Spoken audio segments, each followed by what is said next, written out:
تلاوت کی ہوئی آیت سورہ یونس پارہ 11 آیت نمبر 8 اور 9۔ گزشتہ رکوع میں یہ دو آیتیں رہ گئی تھیں۔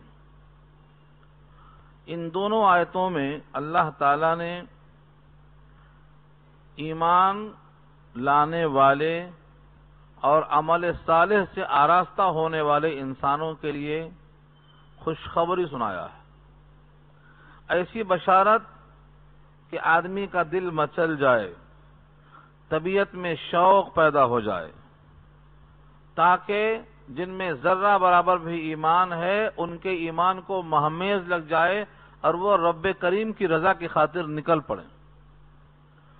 دو انداز سے یا تو پھر وعید آئے گی یا تو پھر تشویق کے مراحل آتے ہیں۔ اوپر کی آیتوں میں دیکھ لیا آپ نے کہ جو مجرم تھے ان کے واسطے جہنم کی وعیدیں تھیں، اور جو ماننے والے وفادار ہیں ان کے لیے انعامات کا تذکرہ کیا ہے تاکہ شوق غالب ہو۔ قرآن کریم کی کثرت سے آیتیں آپ دیکھیں گے تو آمنو اور عملو صالحات کثرت سے آپ کو ملیں گے، اور انہی پر نجات کو منحصر رکھا ہے اللہ نے۔ ان الذین آمنوا، بے شک وہ لوگ جو ایمان لائے، وعملوا الصالحات، اور انہوں نے کیے عمدہ کام۔ یہ دو لفظ پر گفتگو بارہا ہو چکی ہے کہ ایمان اور یقین سے کیا مراد ہے۔ خلاصہ اس کا دو لفظوں میں یہ ہے، جمیع ما جاء بہ الرسول، وہ تمام باتیں جو رسول لے کر آئے ان کو یقین کے ساتھ ماننا، یہ ایمان ہے۔ لمبی چوڑی تشریح، ایمان مفصل یہ ہے، مجمل یہ ہے، وہ سب تفصیلات ہیں۔ ایمان کی تعریف بطور خلاصے کے بولنا ہے تو آپ کیا کہیں گے؟ جمیع ما جاء بہ الرسول صلی اللہ علیہ وسلم، تمام وہ احکامات جس کو لے کر آئے ہیں اللہ کے رسول ان کو مان لینا، یہ ایمان ہے، اور اس کے موافق اپنی زندگی کو ڈھال لینا، یہ عمل صالح ہے۔ اب اگر کچھ مانتے کچھ نہیں مانتے، کچھ کرتے کچھ نہیں کرتے، اس کی سزا پہلے پارے میں ہم واضح کر چکے ہیں قرآن کریم کی آیتوں سے کہ دنیا میں ذلت و رسوائی ہے اور آخرت میں سخت عذاب ہے۔ یہاں پورا داخل ہونے کا حکم دیا گیا ہے، ادخلوا فی السلم کافہ، مکمل آ جاؤ، من چاہی چھوڑ دو، رب چاہی تسلیم کر لو۔ تو یہ دو باتیں یاد کر لو، ہم تھوڑا اپنی چلائیں گے، تھوڑا اللہ کی مانیں گے، اس کا نام ایمان نہیں ہے۔ ایمان نام ہے جمیع مانے تمام، جمیع ما جاء بہ الرسول، تمام وہ احکامات جو اللہ کے نبی لائے ہیں پوروں کو تسلیم کر لینا، یہ ایمان ہے۔ اس کے مطابق ڈھل جانا، یہ عمل صالح ہے۔ میرے دل میں آئے گا تو کروں گا، یہ عمل صالح نہیں ہے، کیونکہ دل میں ہمیشہ اچھا نہیں آتا، دل میں کبھی کبھی خراب آتا، خراب صحبت آئی، خراب علم ملا، خراب ماحول ملا، خراب غذا ملی، خراب مربی ملے، تو یہ انسان خراب سوچنا شروع کر دیتا ہے۔ اس لیے ہمیشہ دل میں جو آتا ہے وہ اچھا نہیں ہوتا۔ اور جو کہا گیا ہے کہ دل سے فتویٰ لو، استفتوا عن قلبک، یہ ان کے لیے ہے جن کا دل صحیح سالم ہو۔ اگر دل صحیح سالم ہے تو پھر دل دیتا فتویٰ۔ ان دو باتوں کے بعد اللہ فرماتے ہیں جن میں دو خوبیاں آ گئیں، ایمان، عمل صالح، یہدیہم ربہم، ان کی رہنمائی ان کا رب کرتا ہے۔ یہدیہم، ان کو ہدایت دیتا ہے، یعنی ان کی رہنمائی کرتا ہے۔ جس طریقے سے ایک شفیق باپ اپنے بچے کی انگلیاں پکڑ کر اپنے ساتھ لے کے چلتے ہوئے نشیب و فراز کا خیال کرتا ہے، کانٹے اور جھاڑیوں کا، کھائیوں کا، گرنے سے الجھنے سے جس طرح سے حفاظت سے لے کے چلتا ہے، ٹھیک اس سے بھی بہتر اس کا رب اس کی رہنمائی کرتا ہے۔ یہدیہم ربہم، ان کا رب ان کی رہنمائی کرتا ہے۔ رہنمائی سے کیا مراد ہے؟ ایک آدمی کی منزل ہوتی ہے، اس منزل تک جاتے ہوئے ساتھ لے کے جانا کہ یہ راستہ گیا ہے۔ اور یہ سبق ہمارے مسلمانوں میں سے تقریباً لوگ بھولے ہوئے ہیں. کہاں جانا ہے نہیں معلوم، جانا کہاں ہے نہیں معلوم. یہ سبق معلوم ہو گیا تو ہمارے پاؤں اس طرف چلتے، ہماری فکر اس طرف چلتی. ہمیں جانا کہاں ہے؟ ہمارے لیے اللہ نے ایک گھر بنایا ہے، اس کے گھر بوجھ میں دعوت دیا ہے اللہ نے، اور بھیجا ہے محمد صلی اللہ علیہ وسلم کو، بلا کر لے آؤ، کھانا تیار ہے. ہمیں وہاں جانا ہے، وہاں دعوت ہے. جو داعی کی بات قبول کرے گا دعوت کھائے گا، اور جو داعی کی بات میں شک کرے گا گھر میں داخل نہیں ہوگا، محروم ہو جائے گا. یہ ہے یہدیہم ربہم. رہنمائی یہاں سے شروع ہے، اللہ تعالیٰ یہاں سے لے کے چلتے ہیں. یہدیہم ربہم. اسی واسطے ہدایت سے کسی کا پیٹ نہیں بھرا. سورہ فاتحہ کے درس میں یہ بات عرض کر چکا ہوں میں. ہر نبی نے ہدایت مانگی، ہر ولی نے ہدایت مانگی. نیک سے نیک ترین انسان نے بھی اہدنا الصراط المستقیم مانگتے رہے. بہت بڑا مرشد پھر بھی یہ مانگ رہا ہے. کیوں؟ جب تک جنت میں داخلہ نہیں مل جائے گا تب تک رہنمائی کا محتاج ہے وہ، اس لیے مانگ رہا ہے. جس سیڑھی پر جا چکا ہے اس کی اگلی سیڑھی پر جانے کو مانگ رہا ہے، جب تک کہ وہ گھر نہ آ جائے. اس لیے ہم میں سے تم میں سے کوئی اس وقت تک محتاجی سے دور نہیں ہو سکتا جب تک داخلہ نہ مل جائے. یہدیہم ربہم. ان کا رب ان کو رہنمائی کرے گا. کس کے ذریعے سے کرے گا؟ کیا سبب بنے گا؟ کیوں کرے گا؟ فرمایا بی ایمانہم. ان کا پروردگار ان کی رہنمائی کرے گا ان کے ایمان کی وجہ سے. ایمان کو ہلکا مت سمجھو. دنیا کی کوئی چیز ایمان سے زیادہ قیمتی نہیں ہے. جب تک دل میں یہ نہیں بیٹھے گا ایمان پر محنت نہیں کریں گے. ایمان کیا چیز ہے؟ بتا چکا ہوں ایمان کیا چیز ہے. یقین. اس کا فائدہ کیا ہے؟ اس نور ایمان سے نظر آتی ہے منزل. جب کسی کے دل میں نور ایمان آتا ہے تو کیا ہوتا؟ اس کو منزل نظر آتی ہے. میں چلا تھا آدم کی صلب سے، میں آیا ہوں آبا و اجداد کی صلب سے، ماؤں کے رحم سے، اب زمین کی پیٹھ پر ہوں. آگے مجھے قبر میں پار ہو کر محشر میں پہنچ کر جنت کی طرف جانا ہے، منزل نظر آتی ہے. یہ دکھاتا کون؟ نور ایمان. حدیث پاک میں اسی واسطے آیا ہے اتقوا بفراست المومن. مومن کی فراست سے بچو، فإنہ ینظر بنور اللہ. وہ اللہ کے نور سے دیکھتا ہے. وہ کون سا نور ہے؟ یہی نور ایمان ہے. اور نور ایمان یہیں ختم نہیں ہو جائے گا. انشاءاللہ سورہ حدید پارہ 27 میں آیت آ رہی ہے. جب پلسرات سے گزریں گے اور اندھیرا چھایا رہے گا تو جس کے پاس جتنا نور ایمان ہوگا اس کی روشنی میں چلتا چلے گا، چلتا جائے گا. جس کے پاس نور ایمان نہیں ہے وہ اندھیرے میں کھڑا رہے گا اور کہے گا ذرا وہ نور ایمان کی لائٹ ادھر دکھا دو، ہم بھی آنا چاہتے ہیں. وہ نور ایمان کی ٹارچ ادھر بھی دکھاؤ، ہم بھی تمہارے پیچھے پیچھے چلنا چاہ رہے ہیں. حکم دیا جائے گا ہم جہاں سے لائے ہیں تم بھی جا کے لاؤ. ہم تمہارے ساتھ ہیں ضرور، لیکن وہ لائٹ یہاں نہیں ملتی، جہاں سے ہم لائے ہیں تم بھی جا کے لاؤ. سورہ حدید پارہ 27. کیا کہیں گے وہ؟ نقتبس من نورکم. تھوڑا اقتباس کر لیں ہم تمہاری روشنی سے، ساتھ ساتھ چلنا چاہتے ہیں. قیل ارجعوا وراءکم. کہا جائے گا پیچھے ہے وہ روشنی. فالتمسوا نورا. ڈھونڈ کے لاؤ اپنا نور. فضرب بینہم بسور لہ باب. ان کے درمیان اب دروازہ بند ہو جائے گا، ایک دیوار حائل ہو جائے گی. باطنہ فیہ الرحمہ وظاہرہ من قبلہ العذاب. اندر رحمت ہوگی، باہر عذاب ہوگا، دروازہ بند ہو جائے گا. تو نور ایمان کی روشنی وہاں تک ساتھ رہے گی. قبر میں سوال جواب میں بھی ساتھ رہے گی، محشر میں ساتھ رہے گی، پلسرات پہ ساتھ رہے گی. اس نور ایمان کی بنا پر فرشتے استقبال کریں گے. جیسی وفات ہوتی ہے فرشتے پہنچ جاتے ہیں. تو نور ایمان کے فوائد بہت. یہاں اس کو بیان کرنا مقصد نہیں تھا، لیکن ضمن یہ بات آئی کہ اللہ تعالیٰ مومن کو اور عمل صالح کرنے والے کو رہنمائی کرتے ہیں اس کے ایمان کی وجہ سے. کرتے کرتے رہنمائی کہاں پہنچاتے ہیں؟ اپنے دار آخرت میں، جس کا نام جنت رکھا ہے. تجری من تحتہم الانہار، اس کے نیچے سے بہتی ہیں نہریں. عربوں میں پانی کی قلت تھی اور آج بھی ہے. پیٹرول وہاں سستا ہے، پانی مہنگا ہے. تو باغات کے لیے پانی ضروری ہے، پیٹرول ضروری نہیں ہے. اس لیے اس زمانے میں باغات بہت کم ہوتے تھے.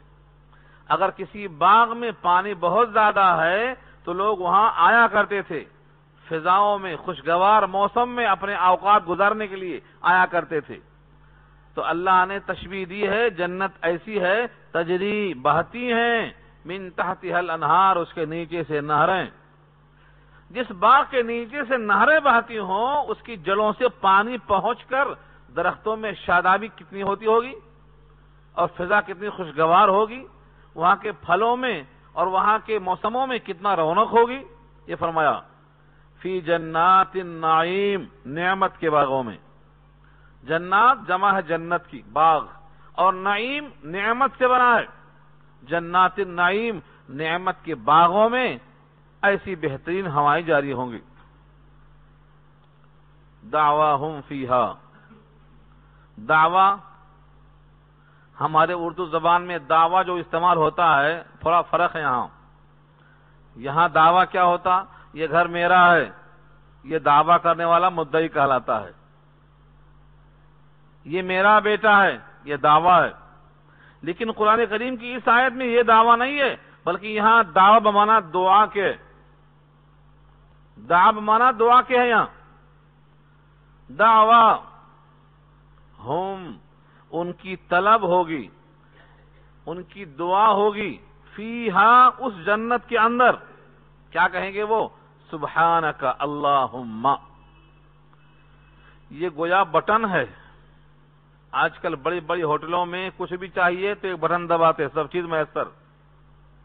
جنتی کے لیے کسی چیز کی کوئی خواہش نہیں ہوگی، اور جب کبھی خواہش ہوگی تو اس کی تکمیل کے واسطے سبحانکا بولنا کافی ہے. سبحانکا، پاک ہے آپ کی ذات. سبحان اللہ کی جگہ پر ہے. سبحان اللہ، اللہ کی ذات پاک ہے. سبحانکا کا صیغہ خطاب ہے، آپ کی ذات پاک اور صاف ہے. اللہم، اے اللہ. یہ ان کا جملہ ہوگا. کوئی پرندہ اڑتا ہوا دیکھیں گے، سبحانک اللہم بولتے ہی وہ بھون کے تیار سامنے حاضر. جس چیز کی دل میں اشتہا ہوگی ان کو اس کی طرف ظاہر کرنا نہیں پڑے گا اپنی حاجت کو، بس اللہ کا نام لیں گے، تسبیح بیان کریں گے، وہ چیز فوراً سامنے آ جائے گی. سبحانک اللہم کہتے ہی ان کی خواہش پوری ہو جائے گی. جنت کی نعمتوں کے بارے میں ہم نے مکمل بحث کی ہے. جنت اور جہنم کے بیان میں کتنی آیتیں کوٹ کی ہیں. اس میں اس کی اہم آیت کہ جنت میں کیا ہوگا، کیسی نعمتیں ہوں گی، اللہ نے تعارف کروایا جنت کا. وفیہا ما تشتہیہ الانفس، جو نفس اشتہا کرے گا وہاں موجود ہے. وتلذ الاعین، اور آنکھیں لذت پاتی ہیں وہاں موجود ہے. وانتم فیہا خالدون، تم اس میں ہمیشہ رہو گے. تو ان تمام چیزوں کو حاصل کرنے کے واسطے کیا کسی کو پکارنا پڑے گا، کسی کو بولنا پڑے گا؟ کچھ نہیں. سبحانک اللہم، پاک ہے آپ کی ذات اے اللہ. یہ کیوں کہیں گے وہ بار بار سبحانک اللہم؟ یعنی آپ کی ذات سراپا پاک اور صاف ہے. ہم اس قابل نہیں تھے کہ یہاں پہنچیں، آپ نے ہم کو دھل دھلا کر اس گھر کے لائق بنایا ہے. آپ نے ہم کو اور ہمارے لیے تمام راستوں کو اگر صاف نہ کیا ہوتا تو ہم یہاں تک کیسے پہنچتے؟ لولا اللہ مہتدینا. صحابہ کرام کہتے تھے غزوہ خندق میں خندق کھودتے ہوئے ایک جملہ نبی پڑھتے تھے، ایک صحابہ پڑھتے تھے. پیچھے پڑھ چکے ہیں، آپ سن چکے ہیں غزوہ تبوک کے بیان میں. اس کا اگلا مصرع یہ ہوتا تھا لولا اللہ مہتدینا ولا تصدقنا ولا صلینا. اللہ نہ ہوتا تو ہمیں ہدایت نہ ملتی. نہ ہم نماز پڑھتے، نہ ہم روزہ رکھتے، نہ اس راستے پر چلتے، نہ اس گھر تک پہنچتے، آپ کی ذات پاک ہے، یہ سب آسان کر دیا آپ نے. لولا اللہ مہتدینا. اور جنت میں جانے والا ہر آدمی پہنچتے ہی کیا کہے گا؟ الحمدللہ الذی ہدانا لہذا وما کننا لنہتدی لولا ان ہدانا اللہ. اللہ کا شکر ہے جس نے ہمیں یہاں آنے کے لائق بنایا. اللہ کا شکر ہے جس نے توفیق بخشا یہاں آنے کی، حالانکہ ہم نہیں تھے یہاں تک پہنچنے کے لائق. تو یہ قرآن کریم کی آیت ہے، ہر شخص وہاں پہنچ کر یہی کہے گا. تو الحمدللہ اور سبحان اللہ یہ اس واسطے کہے گا کہ اتنا بولنے سے اس کی خواہش پوری ہوگی اور اللہ کا شکر ادا ہوگا اور نعمتوں میں اضافہ ہوتا ہی رہے گا یومن فیومن. تو سبحانک اللہم سے نماز شروع ہوتی ہے. جو یہاں نماز میں سبحانک اللہم کہنے کے عادی ہیں وہاں بھی پہنچ کر کہنے کا موقع ملے گا. یہی نمازیں غائب ہیں، یہی عادت چھوڑ بیٹھے ہیں تو وہاں کیا کہیں گے؟ ہمارے بہت سے لوگ ہیں وہ کہتے ہیں بس فلاں کام کر لو کافی ہے، فلاں کام کر لو کافی ہے. یاد رکھو سبحانک اللہم بولنے کا موقع چاہتے ہو تو یہاں سے مشق ضروری ہے. نمازوں کے بغیر کوئی نبی نہیں، کوئی ولی نہیں، کوئی شفیع نہیں. نمازوں کے بغیر جنت میں کوئی نہیں. ہر نبی نے نمازیں پڑھی ہیں، ہر صحابی نے نمازیں پڑھی ہیں، اور سبحانک اللہم کے بغیر اس میں داخلہ نہیں ہے. یہیں سے شروع ہے وہ. تو 5 وقت کی نماز شروع کہاں سے ہوتی؟ سبحانک اللہم. باقی جو کچھ پڑھتے ہیں وہ نماز کے پہلے کہلاتا ہے. اللہ اکبر نماز کے لیے شرط ہے، لیکن نماز کے اندر ہے کہ نماز کے باہر ہے اختلافی بحث ہے. شروع یہاں سے ہے سبحانک اللہم، اور اس کے بغیر جنت میں داخلہ نہیں ملنے والا ہے. جنت میں پہنچ کر جنتی یہی کہے گا. اس پر بہت سے واقعات ہیں، کتنے قسم کے واقعات آپ سن چکے ہیں پہلے. وَتَحِيَّتُهُمْ فِيهَا سلام.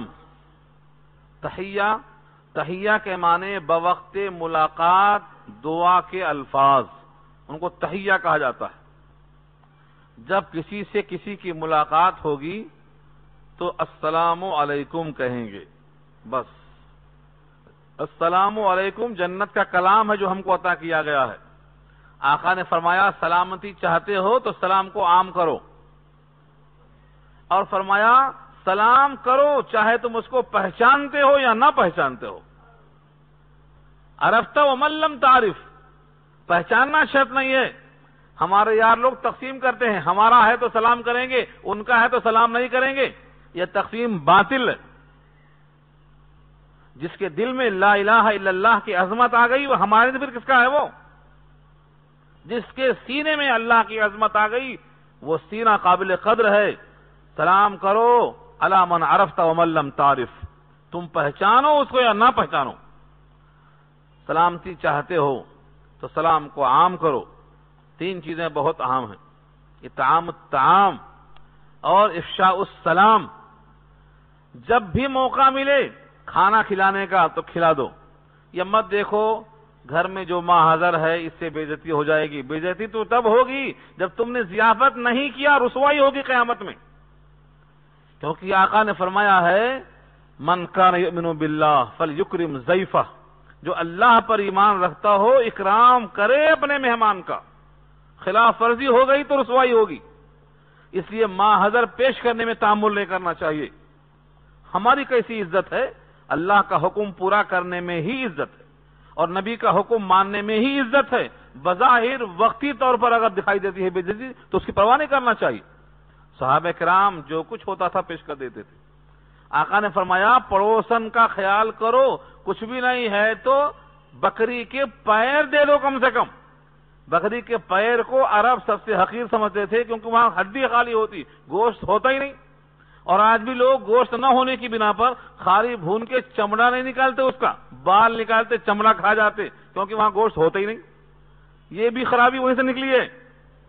پیر میں گوشت ہوتا اگر تو چمڑا نکالتے. یہاں بھی جسم کا چمڑا نکالتے مگر پیر کا چمڑا نہیں نکالتے. کیوں؟ وہاں گوشت ہی نہیں ہے.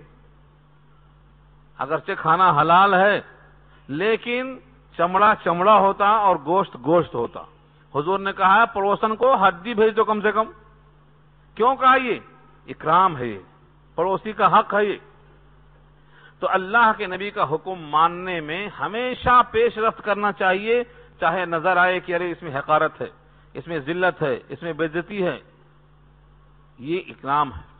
تو سلام کا عام کرنا، مہمان کا اکرام کرنا، افشاء السلام اور اطعام الطعام، اور اللہ کی طرف سے توفیق جب مل جاتی ہے، نماز کا وقت آتا ہے تو آدمی کو چاہیے کہ نماز میں تاخیر نہ کرے.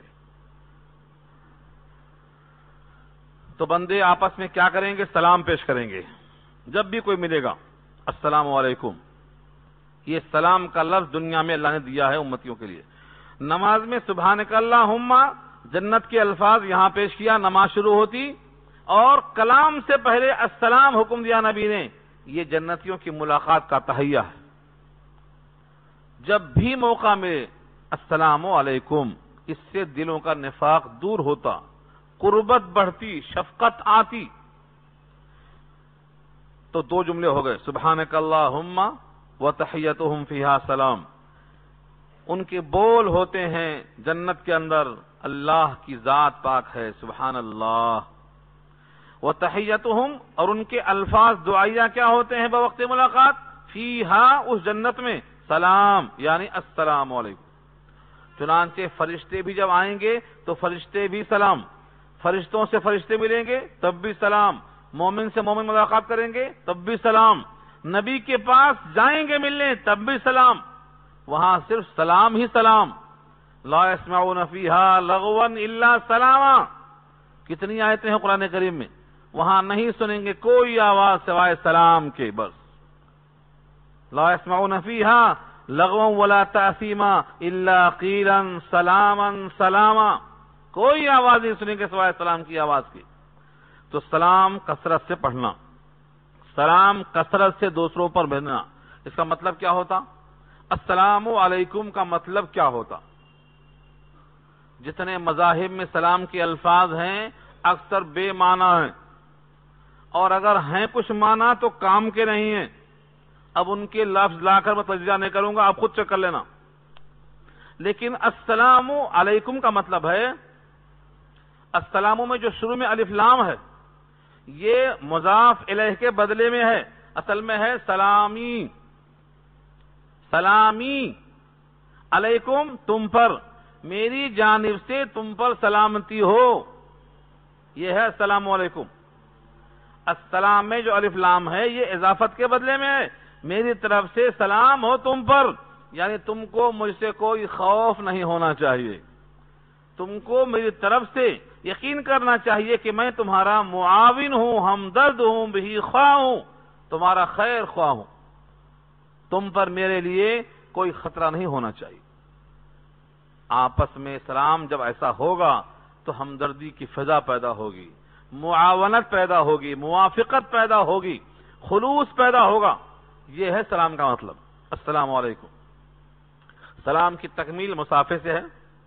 مصافحہ اور موانقہ کی بحث یہاں نہیں آ سکتی، انشاءاللہ آگے آئے گی کبھی. اتنی بات عرض کر دوں کہ سلام میں کوشش کریں کہ دونوں ہاتھ ملائیں. ہاں، جنت کے سلام میں تو وہاں عمل نہیں ہے، جزا ہے، وہ تو مزہ ہے اس کے اندر. لیکن یہاں کا سلام پہل کرنے والا زیادہ اجر پاتا ہے، جواب دینے والا اگرچہ واجب پہ عمل کرتا ہے لیکن اجر کم پاتا ہے. کیوں؟ پہل کرنے میں عاجزی ہے، سلام میں پہل کرنے میں عاجزی ہے. گویا اس نے اپنے کو چھوٹا سمجھ کر بڑے کو موقع دیا عزت افزائی کا. سنت پہ عمل ہے لیکن اجر زیادہ ہے پہل کرنے کی وجہ سے، اور جواب دینا واجب ہے لیکن اجر ہے پیچھے ہٹ جانے کی وجہ سے. یہی ایک واجب ہے جو سنت سے اجر کم ہے، سنت کا اجر زیادہ ہے. پہل کرنے کی وجہ سے اجر زیادہ بڑھ جائے گا. اکثر و بیشتر لوگ سلام علیکم کہتے ہیں، مصافحہ ایک ہی ہاتھ سے کرتے ہیں. ایک ہاتھ سے مصافحہ کرنے کی روایت بخاری میں ہے، لیکن امام بخاری کے استاد عبداللہ ابن المبارک، امام بخاری کے استاد، انہوں نے باب کو جو باب قائم کیا ہے دونوں ہاتھ سے مصافحہ کرنے کے بیان میں، فرماتے ہیں حضرت عبداللہ بن مسعود رضی اللہ تعالی عنہ، کفی بین کفیہ، میرا ہاتھ نبی کے دونوں ہاتھوں کے بیچ میں تھا، اور کر کے دکھایا، یعنی صحابی رسول کا ہاتھ نبی کے دونوں ہاتھوں کے بیچ میں تھا، کفی بین کفیہ۔ اب آپ سوچو، اگر نبی دونوں ہاتھ بڑھائیں تو کیا صحابی سے آپ کو یہ امید ہے کہ وہ ایک ہاتھ پیچھے رکھ لیں گے اور نبی کے سامنے ایک ہاتھ پیش کریں گے؟ سوچ کر دیکھو، جن کو محبت و شفقت سے تعلق نہیں ہے، جو اکرام نہیں جانتے بڑوں کا، ان سے یہ ہو سکتا ہے کہ ایک ہاتھ پیچھے رکھ لیں، لیکن عبداللہ بن مسعود جیسے صحابی جو پیچھے پیچھے لوٹا لے کے پھرتے تھے، تکیہ لے کے پھرتے تھے، جوتا لے کے پھرتے تھے، ان کا نام ہی تھا صاحب النال والوسادہ، تکیے والے صحابی، ہمیشہ حضور کا تکیہ ساتھ لے کے پھرتے تھے، پیچھے پیچھے صاحب النال، جوتا لے کے پھرتے تھے، لوٹا پانی والا برتن لے کے پھرتے تھے۔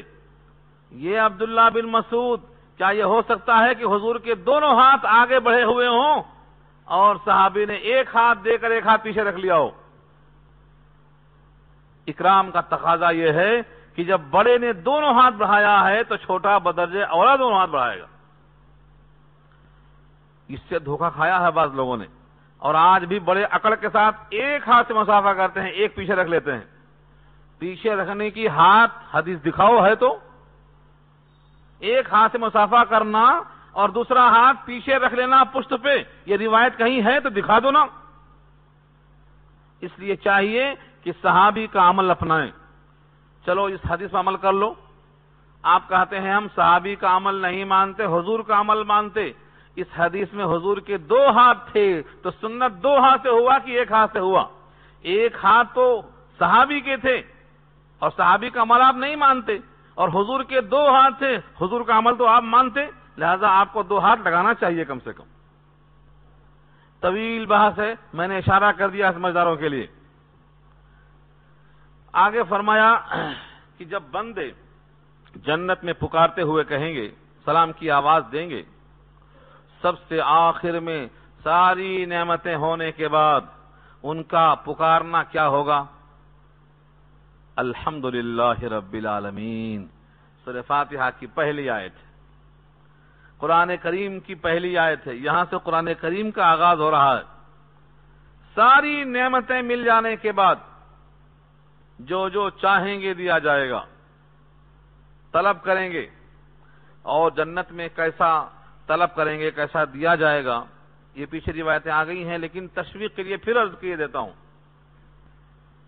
سب سے آخر میں جو شخص جنت میں جائے گا، سوچو کیوں جائے گا آخر میں؟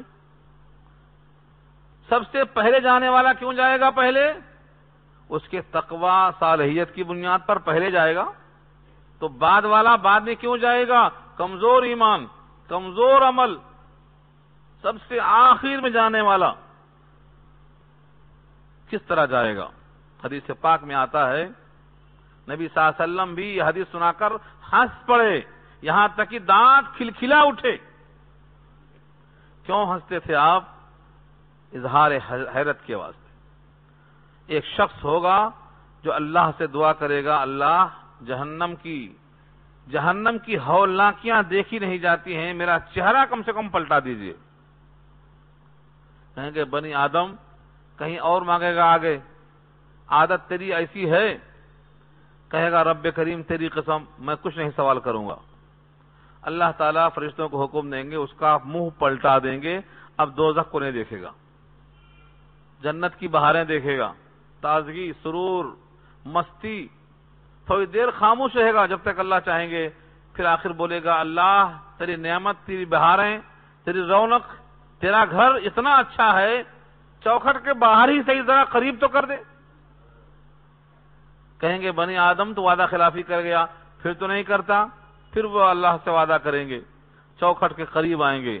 قریب سے آنے کے بعد تو منہ میں پانی آنا یقینی بات ہے، جنت کی تازگی، سرور، وہاں کی ہر چیز دیکھ کر اب کہے گا بندہ اللہ تیرے بندوں میں سب سے زیادہ بدبخت میں ہوں، اگر میں چوکھٹ کے اندر آ گیا تو یہ رحمت میں کیا کمی آ جائے گی؟ اللہ فرمائیں گے ٹھیک ہے اندر آ جا. اب اندر آنے کے بعد تو مہمان ہو گیا، جو گھر میں آ جاتا مہمان ہو جاتا.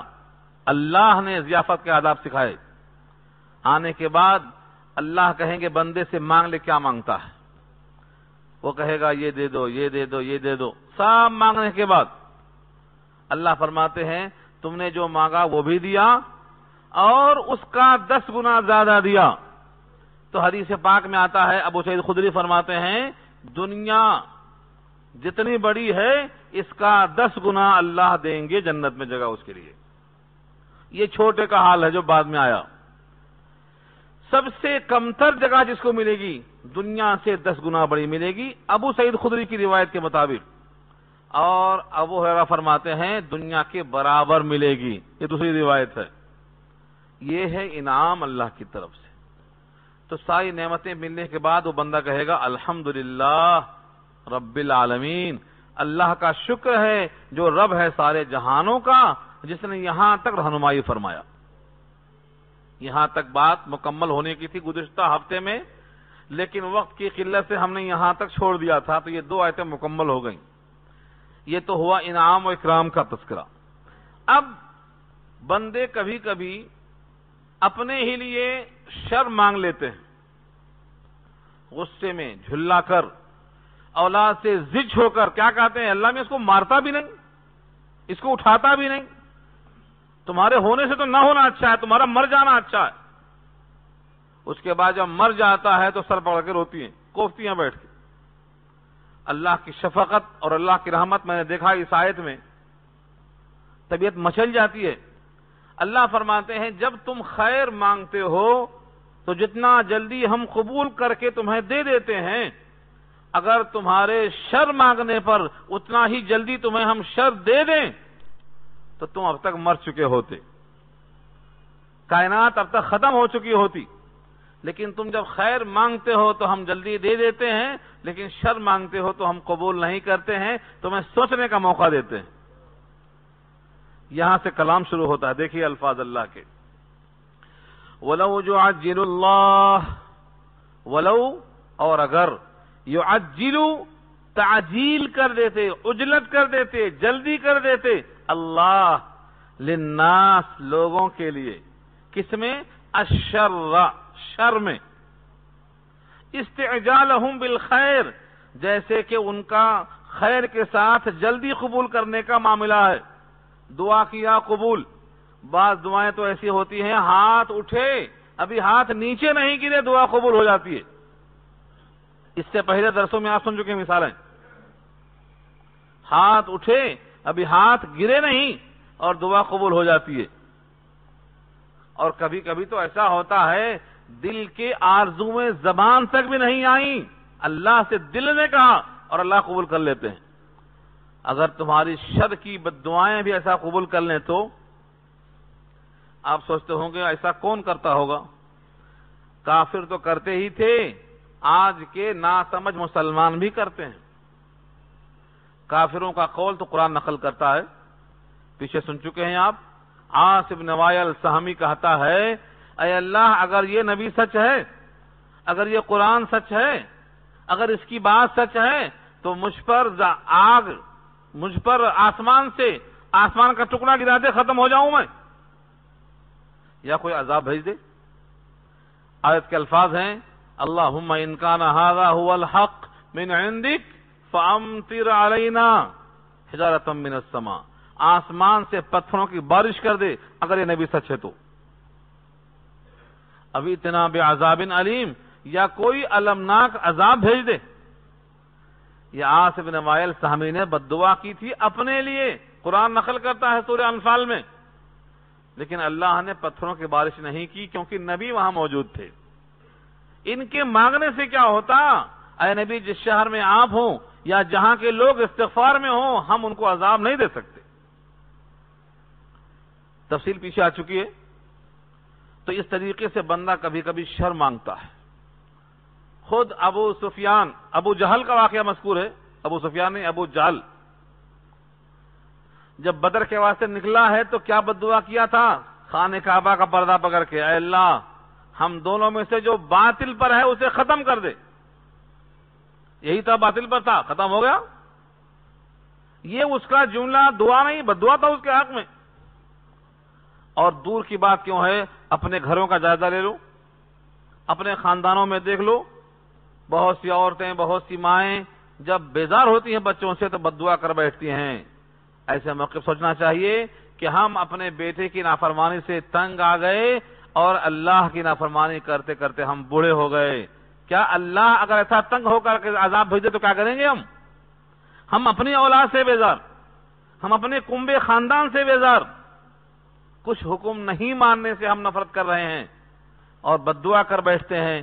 تو اللہ تعالیٰ کتنا حلیم ہیں، کتنا تحمل والے ہیں کہ ہماری ہزاروں خامیاں کوتاہیاں روز چھپا رہے ہیں، روز برداشت کر رہے ہیں.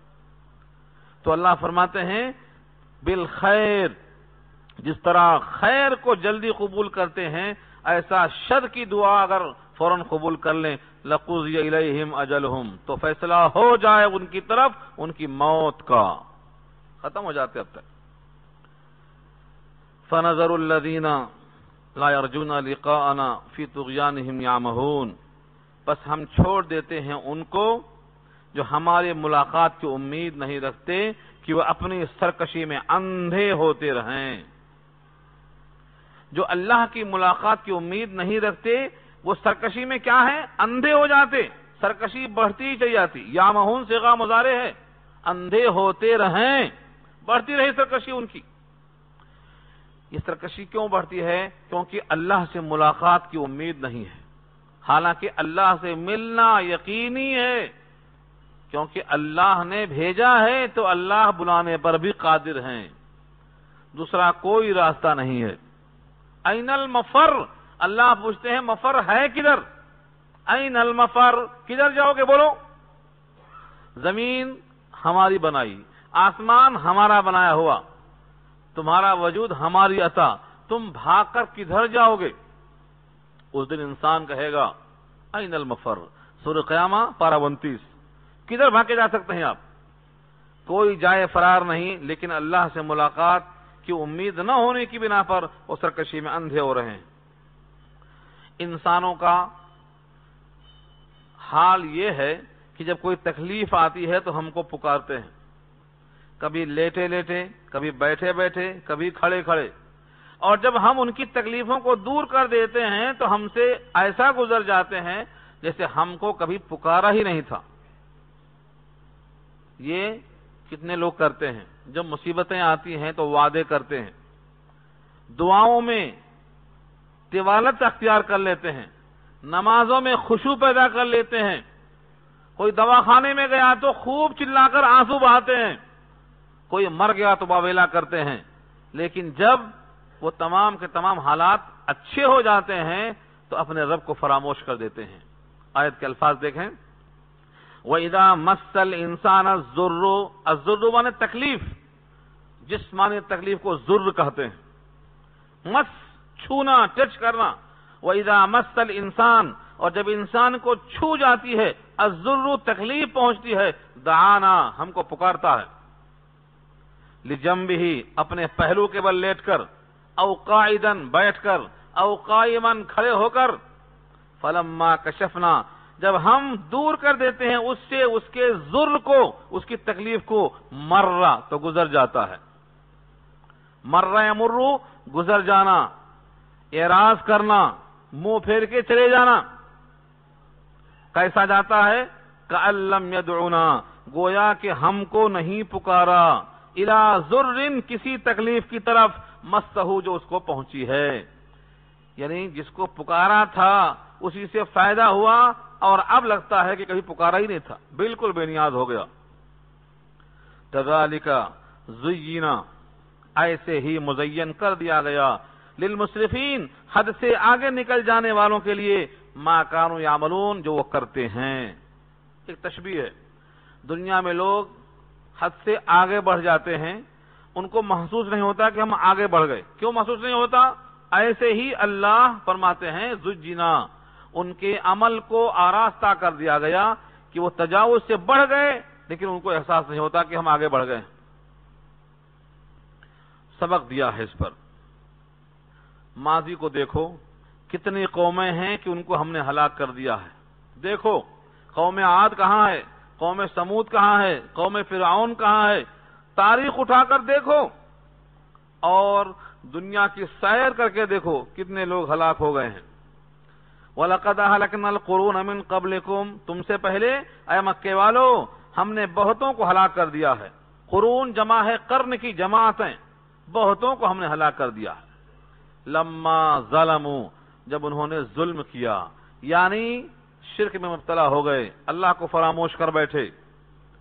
وَجَاءَتْهُمْ رُسُلُهُمْ بِالْبَيِّنَاتِ، اور آئے ان کے پاس ان کے رسول دلائل لے کر، وَمَا كَانُوا لِيُؤْمِنُوا، اور وہ تھے ہی نہیں ایسے کہ ایمان لے آتے۔ كَذَلِكَ نَجْزِي الْقَوْمَ الْمُجْرِمِينَ، ہم ایسا ہی بدلہ دیتے ہیں مجرم قوم کو۔ سزا یہ ہے کہ ایمان لانے کی توفیق سلب ہو جاتی، اب ایمان نہیں لا سکتا، یہ بہت بڑی سزا ہے۔ اللہ فرماتے ہیں اب یہ مت سمجھو کہ وہ تو ہلاک ہو گئے، قصہ ختم ہو گیا، اب ہم دنیا میں عیش کریں گے۔ تم کو ہم نے خلیفہ بنایا زمین میں، ان کے ہلاکت کے بعد تم کو موقع دیا جینے کا، لیکن یہ مت سمجھو عیش کی خاطر دیا ہے۔ کیوں دیا ہے؟ دیکھو الفاظ، ثم جعلناکم خلائف فی الارض، پھر بنایا ہم نے تم کو زمین میں خلیفہ، من بعدہم، ان تمام کے مرنے کے بعد، ان کی ہلاکت کے بعد۔ ظاہری طور پر خلیفہ تم ہو، لیکن حکم ہمارا آج بھی چلتا ہے، آج بھی ہم تمہارے حاکم ہیں، تمہارا سب کچھ نہیں چلے گا، اتنا ہی چلا سکو گے جتنا اللہ چاہیں گے۔ یہ خلافت کیوں دیا؟ لننظرا، تاکہ ہم دیکھیں کیف تعملون، تم کیسا کرتے ہو۔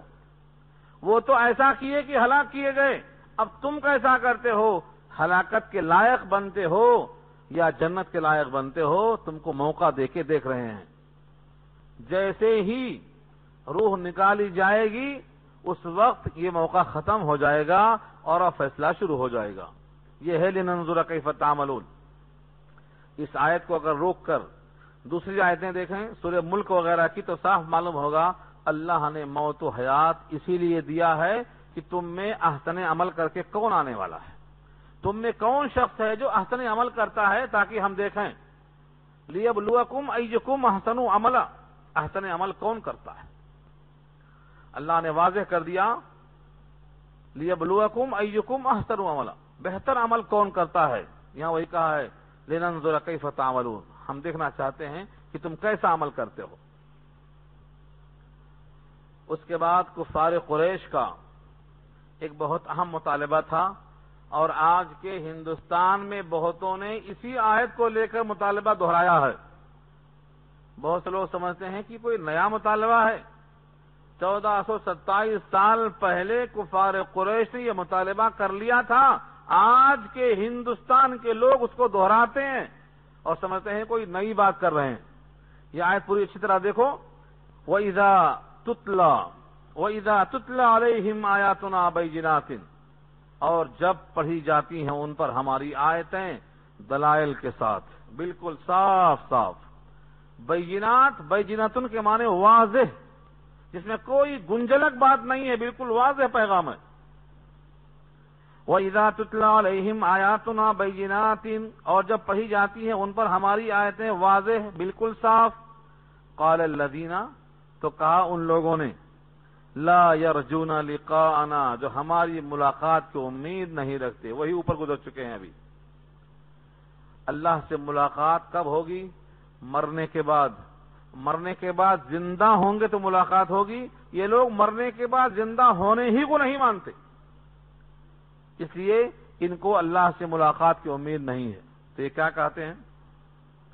لقاءنا اتی بقرآن غیر ھذا، اتی بقرآن غیر ھذا، یہ جملہ یاد کر لو۔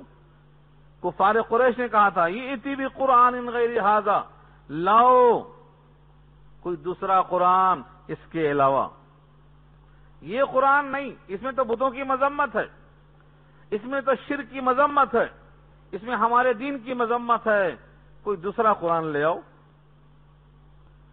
چلو دوسرا قرآن نہیں لا سکتے ہو، او بدل ہو، اس کو تھوڑا تبدیل کر دو، اس میں سے وہ آیتیں جس میں بتوں کی مذمت ہے، شرک کی مذمت ہے، ان آیتوں کو تبدیل کر دو۔ ایسی آیتیں آج کے لوگوں نے 100 تلاش کیا ہے اور ان کو چھاپ دیا ہے کہ یہ 100 آیتیں نکال دو، ہم تمہارے ساتھ ہیں۔ کون سی نئی خبر ہے؟ کتاب کا چھپ چکا ہے، یہ 100 آیتیں نکال دو۔ اس میں سے کبھی 25 آیتیں، کبھی 50 آیتیں، کل ٹوٹل 100 آیتیں۔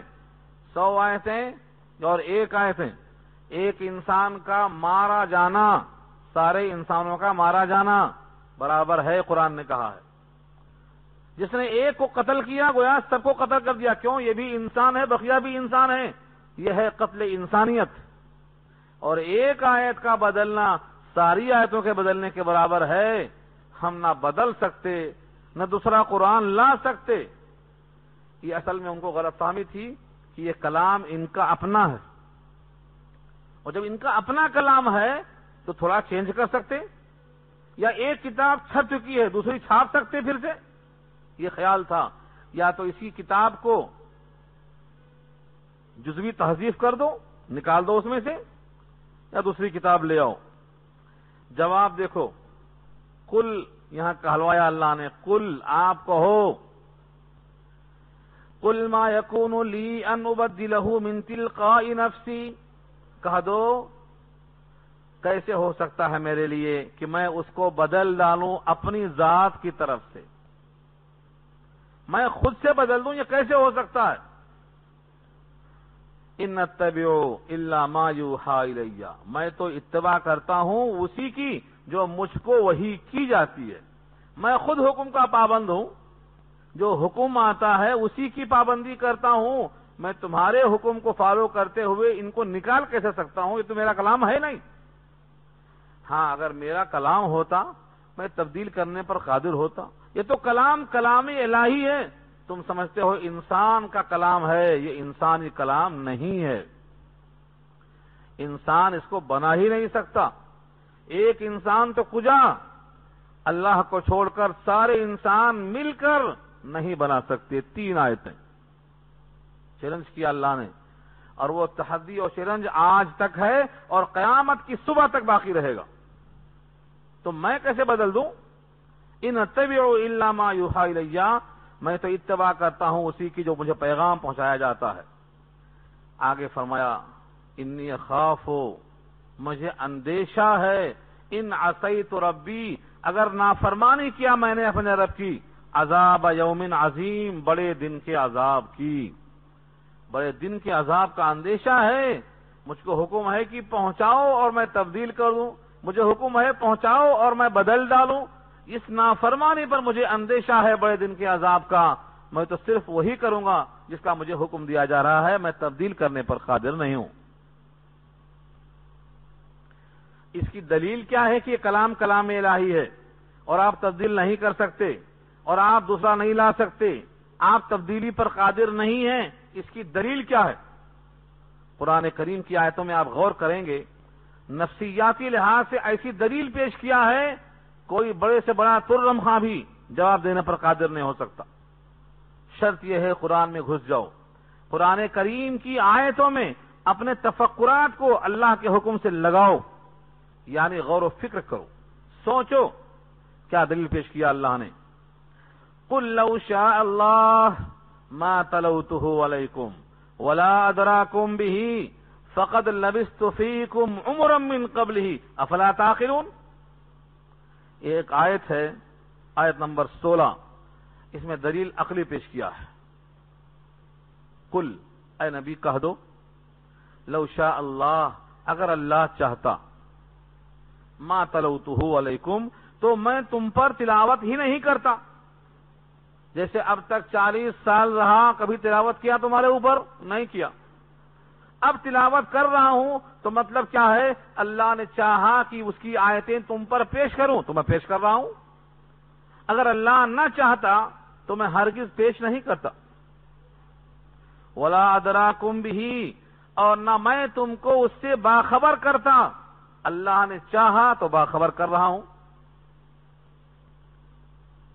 فقد لبثت فیکم، فقد لبثت فیکم عمرا من قبلی، تحقیق کی رہا ہوں میں تمہارے درمیان اس سے پہلے اپنی طویل عمر کا ایک حصہ، عمرن تنوین ہے، کافی لمبی عمر رہا ہوں تمہارے درمیان، 40 سال گزارا ہوں۔ 40 سال میں جس نے ایک جملہ نہیں کہا، ایک شعر کا مصرع نہیں کہا، ایک صفحہ کلام نہیں بنایا، تم نے 40 سال برت کر دیکھا ہے کہ اس نے کبھی کوئی ادبی کلام مرتب نہیں کیا۔ کسی مقابلے میں خانہ کعبہ پر لٹکانے میں جو وہاں آویزہ ہوا کرتے تھے، مقابلے میں حصہ نہیں لیا۔ جس نے جملہ نہیں بنایا، اشعار کے ٹکڑے نہیں بنایا، وہ یکایک اتنا بڑا کلام پیش کر دیا کہ ساری کائنات عاجز ہے۔ یہ کیسے ہو سکتا ہے؟ اگر خود سے بنانے کا ذوق ہوتا تو 40 سال تک بنا کر کچھ تو دکھایا ہوتا۔ 40 سال کچھ نہیں دکھایا اور یکایک پورا قرآن پیش کر دیا۔ یہ تو عقل کے خلاف ہے۔ کیا تم کو اتنا بھی عقل نہیں؟ افلا تعقلون، کیا تم کو اتنا بھی عقل نہیں؟ جو آدمی ماہر ہوتا، ماہرانہ کلام پیش کرتا، وہ دھیرے دھیرے تھوڑا تھوڑا کرتے کرتے تب اسٹیج پہ آتا ہے۔ 40 سال کا وقفہ گزار دیا، کبھی کوئی آیت نہیں سنایا، کبھی کوئی کلام نہیں سنایا۔ اس کا مطلب یہ ہے کہ یہ کلام ہمارا اپنا بنایا ہوا نہیں ہے۔ فقہا لکھتے ہیں اگر کسی کو کوئی منصب دینا ہے تو اس کا پچھلا ریکارڈ دیکھنا چاہیے کہ پچھلا ریکارڈ کیسا ہے۔ مکے والوں کے سامنے حضور نے اپنا 40 سالہ زمانہ پیش کر دیا، دیکھ لو میں کیسا تھا۔ تم نے خود کہا تم صادق ہو، تم امین ہو۔ کافروں نے صادق الامین کا لقب دیا۔ 40 سال کا زمانہ دلیل ہے تمہاری زبان سے میں صادق الامین ہوں۔ جب بندوں پر جھوٹ بولنا جائز نہیں سمجھتا ہوں تو اللہ پر جھوٹ کیسے بولوں گا؟ کیا تم کو اتنا بھی عقل نہیں ہے؟ افلا تعقلون۔ اس کے بعد واضح کلام ہے، اگر بفرض محال کلام اللہ کا نہ ہو اور میں اس کو اللہ کا کلام سمجھ کے پیش کروں، یا کلام اللہ کا ہو میں تبدیل کر دوں، یا کچھ آیتیں اس میں سے حذف کر دوں، تو یہ اتنا بڑا جرم ہے، گویا اللہ کی تکذیب ہے۔ اللہ نے یہ کہا تھا میں اس کو بدل کر دوسرا کہہ رہا ہوں، تو کیا ہوا؟ یہ بدلنا ہوا نہیں ہوا قول الہی کو، اور بدلنا گویا جھٹلانا ہے۔ جو اللہ نے نہیں کہا وہ ہم کہہ رہے ہیں کہ اللہ نے کہا، تو جھوٹ بولنا ہے۔ اللہ فرماتے ہیں فمن اظلم، پس کون ہے زیادہ ظالم، ممن اس کے مقابلے میں افترا علی اللہ کذبا، جو گڑھے اللہ پر جھوٹ، او کذب بآیاتی، یا جھٹلا دے اس کی آیتوں کو۔ یہ بہت بڑا جرم ہے۔ کبھی بھی کسی موقع پر یہ جائز نہیں کہ اللہ کی آیتوں کی تکذیب کرے، یا اس میں سے کوئی ترمیم کرے، یا کوئی چیز حذف کر دے۔ کسی قسم کی کوئی تبدیلی جائز نہیں ہے۔ انہ لا یفلح المجرمون، بے شک فلاح یاب نہیں ہوتے ہیں مجرم لوگ۔ مجرم لوگ فلاح یاب نہیں ہو سکتے، اور یہ بہت بڑا جرم ہے۔ اللہ کی کتاب میں اور آیت میں تبدیلی کرنا یہ بہت بڑا جرم ہے۔ آج کے درس کا خلاصہ کئی آیتوں پہ مشتمل ہے، اور بہت اہم چیزیں آج سامنے آئیں۔ سب سے پہلی چیز یہ ہے کہ مومن بنے، یعنی اللہ کے نبی جو جو باتیں لائے ہیں ان تمام کو تسلیم کرے۔ جمیع ما جاء بہ الرسول، جو کچھ آپ لائے ہیں پورا منوعاً مانے اور اس کے مطابق ڈھل جائے۔ اس میں چھانٹے نا، دماغ میں آئے تو مانے گا، دماغ میں نہ آئے تو نہیں مانے گا۔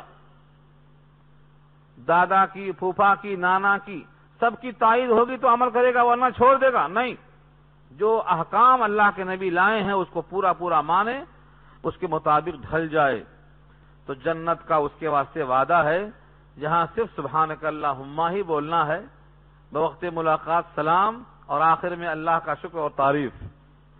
اور جو بندہ اللہ تعالیٰ کو یاد کرتا ہے مصیبتوں میں، اس کو چاہیے کہ راحتوں میں بھی یاد کرے، کلفتوں میں بھی یاد کرے۔ اللہ تعالیٰ نے تم کو اب زمین پر موقع دیا ہے خلافت دے کر، اب تم کو دیکھنا چاہتے ہیں کہ تم اللہ کے شاکر بندے بنتے ہو یا اللہ کے غدار بندے بنتے ہو، سزا کے لائق بنتے ہو کہ جنت کے لائق بنتے ہو۔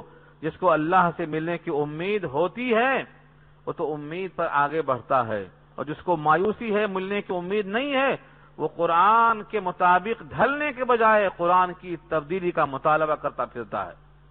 یہ تبدیلی ناممکن ہے، کیونکہ انسانی کلام نہیں ہے، یہ کلام اللہ کا ہے، اللہ ہی اس کو تبدیل کرنے پر قادر ہیں۔ چنانچہ جہاں جہاں حاجت محسوس ہوئی حالات کے اعتبار سے، پہلے ہی اللہ نے ان آیتوں کو منسوخ کر دیا ہے۔ اب قیامت تک کوئی آیت چینج ہونے والی نہیں ہے۔ ایک ہندوستان نہیں، زمین کے ہر فرد کے اندر بدلنے کا مطالبہ پیدا ہو جائے تب بھی ایک آیت بدلی نہیں جا سکتی۔ قرآن کریم کی کوئی آیت کوئی بدل نہیں سکتا۔ کائنات میں کوئی باقی رہے یا باقی نہ رہے، لیکن قرآن بہرحال باقی رہے گا، یہ اللہ کا وعدہ ہے۔ لہذا کسی آیت میں ادنا کوتاہی کرنا جرم ہے، اس مجرم کو اللہ معاف نہیں کریں گے۔ اب جن جن کی لوگ پرستش کرتے ہیں ان کی بے بسی کا حال انشاءاللہ اگلی آیتوں میں آ رہا ہے۔ آپ حضرات سے درخواست یہ ہے کہ جس طرح سے اب تک آپ نے پابندی کی ہے قرآن کریم کو سننے میں، آئندہ بھی سنتے رہیں اور لوگوں تک پہنچاتے رہیں۔ اگر پانی لے جا کر نہیں پلا سکتے ہیں تو پانی جہاں ہے وہاں تک کم سے کم گھوڑے کو لانے کی کوشش کریں آپ۔ یا تو ہمارا پیغام سنیں، جا کے پہنچائیں، یا پیغام جہاں سنایا جاتا ہے وہاں تک دوستوں کو، ساتھیوں کو لانے کی کوشش کریں۔ اللہ تعالی ہم کو اور آپ کو سب کو عمل کی توفیق